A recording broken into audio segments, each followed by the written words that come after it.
I will say, however, that most of the time when people say structure gel nowadays, they are referring to a builder in a bottle. But again, structure in our context of adding body to the nails just means to build. Now, what is a rubber base? This one makes me giggle, or smile at least, because of the name primarily. Rubber base gel is soak-off gel with a little viscosity and definitely some flexibility. It is soak-off gel, but because it's a little thicker than just a gel polish base, it can be used with a little apex on the nails and also rebalance.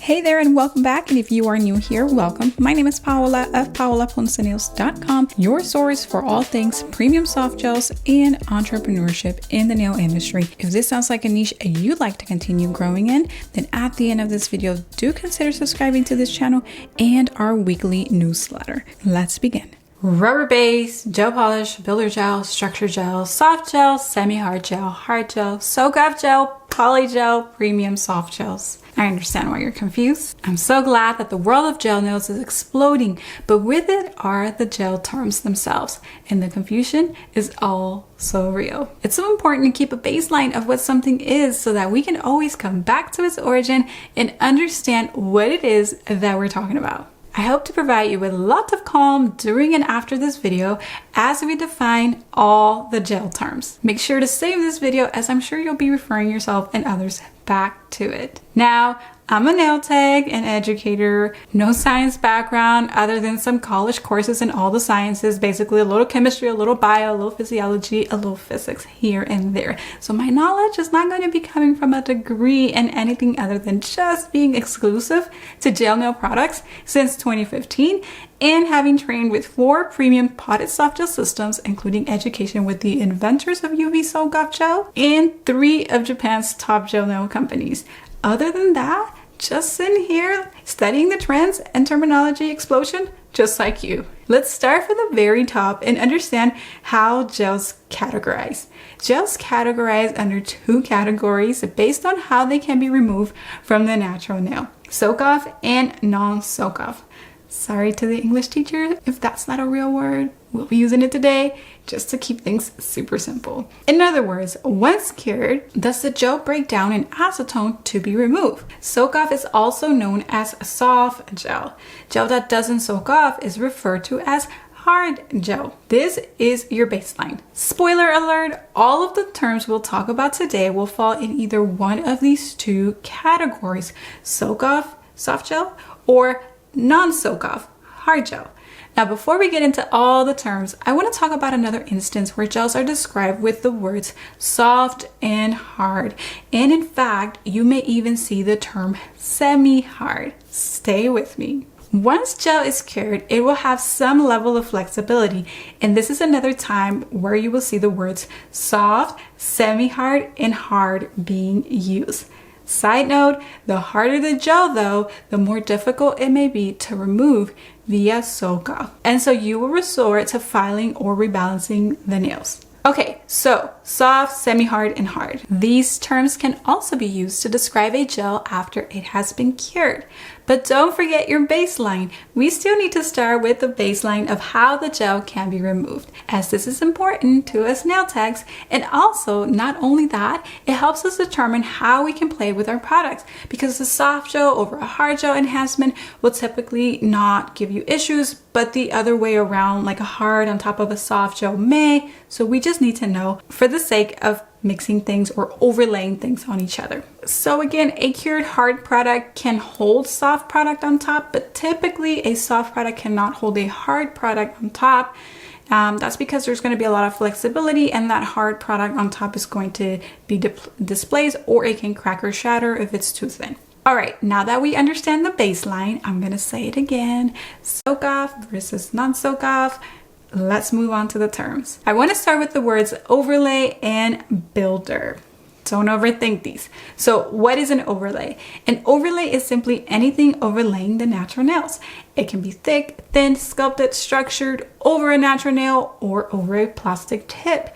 It just means to cover any surface with a coating. Now, for those of you in my MGN course, you know that I use the word overlay to describe my higher price service for structuring the nails. So if you're going to freestyle the word for your use, just make sure you help others understand why you're taking the word out of its original context. All right, on to Builder Gel. What is Builder Gel? A builder gel is just a gel used to build structure on the nail. It can be either soak off, soft gel, or non-soak off, hard gel. It can also come in a bottle or pot, and this doesn't define whether it's a builder or not. A builder in a bottle has more dilution ingredient for ease of use, and a builder in a pot is more viscous and can therefore be a little stronger also. Read the description of the product to find out if it's soak off or not, or ask the distributor. If you want to conduct an experiment at home, if you got the time, see if it starts breaking down in acetone, but it is much quicker to ask or read, right? So then what is structured gel? A structured gel is synonymous for a builder gel. So yeah, see previous. I will say, however, that most of the time when people say structured gel nowadays, they are referring to a builder in a bottle. But again, structure in our context of adding body to the nails just means to build. Now, what is a rubber base? This one makes me giggle, or smile at least, because of the name primarily. Rubber base gel is soak-off gel with a little viscosity and definitely some flexibility.